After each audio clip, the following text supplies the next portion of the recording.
So Kim, what's on your radar? Well, as we know, big tech has been increasingly and alarmingly censoring users from sharing opinions and articles, and in some cases just outright banning people altogether. Now, they do it in the name of fact-checking or stopping the spread of misinformation or protecting democracy or saving lives has been the latest one. When being accused of hindering free speech, the most common defense is that these companies are private and can do whatever they think is best for their business. In fact, Senator Rand Paul, who was recently banned from YouTube for posting his opinion as a medical doctor on masks, believes, as a libertarian, that it's not the government's place to interfere. But actually, I don't think the senator is looking at it quite right.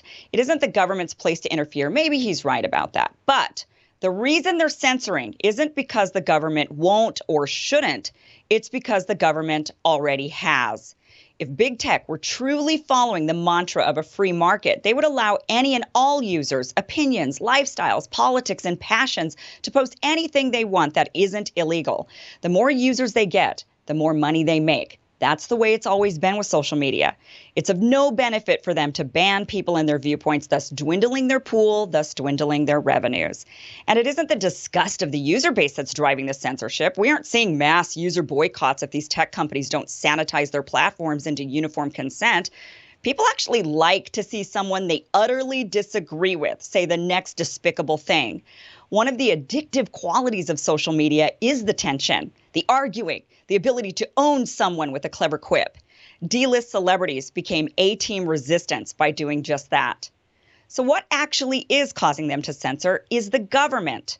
Congress has been intimidating these companies by threatening regulations, removing protections, and even with breaking them up. Since the election of Donald Trump, big tech has been increasingly pressured to censor information and users.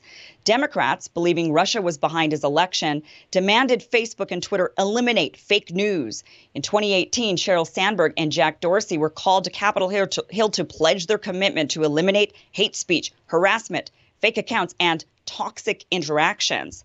Toxic interactions were defined as certain content going viral. They were actually pressuring the two tech leaders into possibly eliminating the ability for users to see the number of likes and views on the content.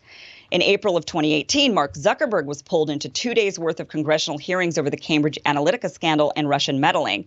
And the result was the deletion of tens of thousands of apps from the platform. Though surely we want our data protected, and many of the apps absolutely needed to go, Facebook admitted to removing a number of apps, not because they breached data privacy, but because they, quote, were associated with a suspicious entity, whatever that means. In 2020, the official congressional pressure continued with Facebook, Twitter, and Google execs once again called to Capitol Hill to talk about censorship. Democrats demanding more of it, Republicans demanding less. Now, I say official because many members of Congress were often using the bully pulpit, ironically, in the form of social media itself, to demand tech giants do something to stop the spread of misinformation. The pressure was on, and it was thick. We were on the eve of the presidential election with threats of QAnon, extremism, and medical misinformation. Congress demanded elimination. In March of this year, after the election and with Democrats in full control, big tech was once again called to Capitol Hill, this time to talk about domestic terrorism. Now, what started as stopping Russians who gave us Trump morphed into stopping white supremacists who supported Trump, which then morphed into stopping medical misinformation spouted off by Trump, which then morphed into stopping supporters of Donald Trump, which have then morphed into stopping Donald Trump, which was ultimately the agenda all along. And as a result, many political leaders, doctors, scientists, journalists, and average Americans have been censored for giving their opinions, sharing scientific information, or questioning the government. And it's all been done by big tech at the behest of the government. So this isn't a function of private companies doing what private companies want to do. This increasing censorship and assault on our information and discourse is the result of government pressure on big tech to control thought and speech.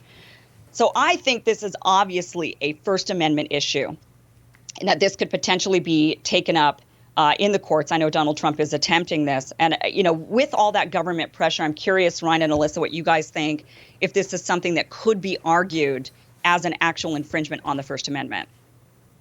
So I'd have to agree. I think it's blatantly an infringement on the First Amendment. And listen, there were many things that Donald Trump and others tweeted that I disagreed with, that I disliked.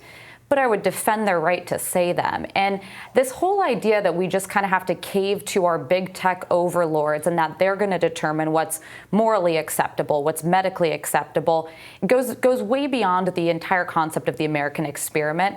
This isn't an issue that's going away, and I'm kind of surprised by how much big tech has doubled down on it, continually labeling more information. We talked yesterday about the Marjorie Taylor Greene tweet.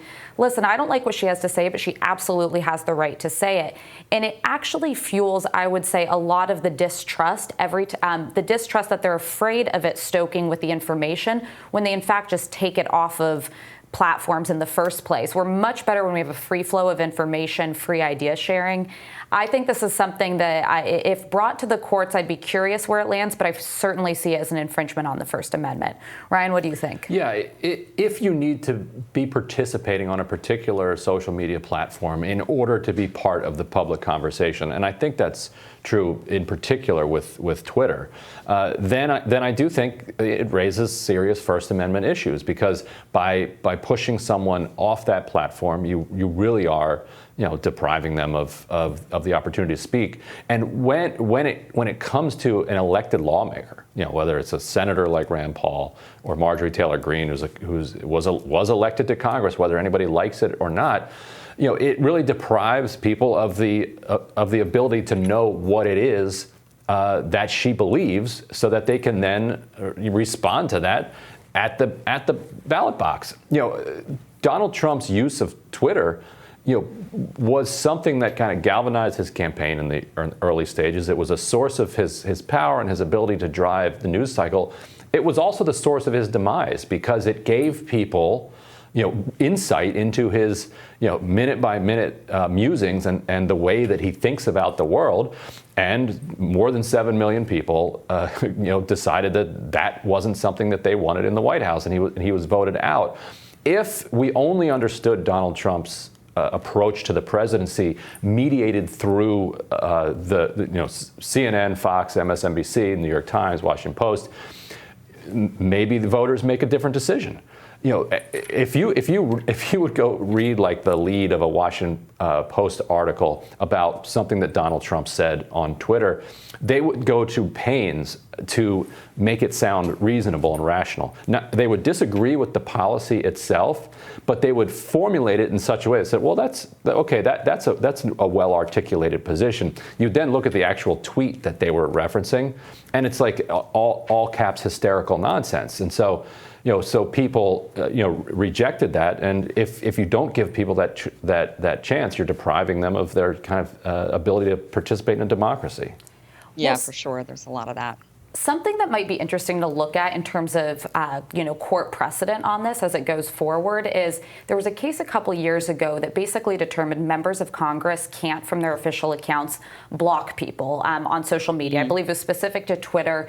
AOC was dragged into it and others because it was seen as a platform by which they could communicate with American constituents. So I would be curious how you could kind of take the logic from that and apply it to this when it's public figures who are, once again, trying to communicate with the public.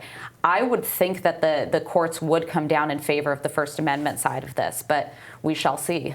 Yeah, And I believe that court case was a bunch of people that were being banned by Donald Trump, right? That was, I think, people more on the left that were challenging that. Yeah, though, from what I remember. But AOC did get caught up in it because she blocked some did. people. I don't think she ended up getting sued, and I think she just kind of capitulated and unblocked these people because they threatened to sue, and they used the Donald Trump precedent to say, look, you can't block us. She's like, this sucks. I want to block these people. All right. Well, Alyssa, looking forward to your radar next.